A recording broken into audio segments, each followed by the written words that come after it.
परभणी जिल्ह्यात काल रात्री झालेल्या अवकाळी पावसामुळे शेतकरी देशोधडीला लागलाय.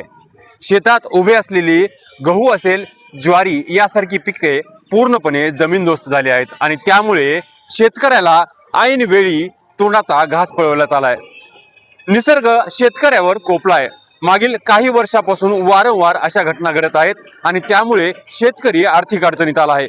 काल रात्री झालेल्या या अवकाळी पावसानंतर शेतामध्ये उभी असलेली जी काढणीला आलेली ज्वारी आहे ती अशा पद्धतीनं खाली पडली आहे आणि त्यामुळे आता ही ज्वारी खराब झाल्याचे दिसून येते. या ज्वारीमध्येच्या कणसामध्ये जर आपण पाहिलं तर या ठिकाणी देखील आपल्याला पाणी गेल्याचं जाणवतंय आणि त्यामुळे येणाऱ्या काळात ही ज्वारी काळी पडते. आपल्यासोबत या शेताचे मालक आहेत, आपण त्यांच्याकडून जाणून घेऊया. मामा, काय सांगाल, कशा पद्धतीने हे नुकसान झालेलं आहे?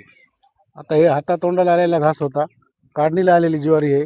पावसानं आता एक तर ज्वारी काळी पडती, मग त्याला बाजारात भाव बी राहत नाही आणि त्याची क्वालिटी बदलून जाते आणि त्यामुळं हे कडबा जो आहे, हा कडब्याची सुद्धा काळा पडतो कडबा, जनावराला खाण्यायोग्य राहत नाही. त्यामुळं खूप नुकसान आहे याचं शेतकऱ्याचं. आणखी कोणत्या कोणत्या पिकांचं नुकसान आहे? गव्हाचं आहे, तुमचं ज्वारी, गहू, त्याच्यानंतर हळदी काढल्या आलेले आहे, ते हळदीचं सुद्धा नुकसान झालेलं आहे. म्हणजे जे पुन्हा फळबागाचं आंब्याचं, आंबे सगळे गळून गेले, सगळे एवढे झालेले सुद्धा, त्याचं सुद्धा खूप भयानक नुकसान आहे. एकीकडे जर पाहिलं तर दिवसा जिल्ह्यामध्ये तापमान जवळपास 38 अंशापर्यंत पोहोचलेलं आहे आणि रात्रीच्याला अशा पद्धतीने पाऊस झाला आणि त्यामुळे पिकांचं मोठ्या प्रमाणात नुकसान झालं आहे. सरकारने याचे लवकरात लवकर पंचनामे करून शेतकऱ्यांना मदत द्यावी अशी मागणी शेतकऱ्यांकडून होते.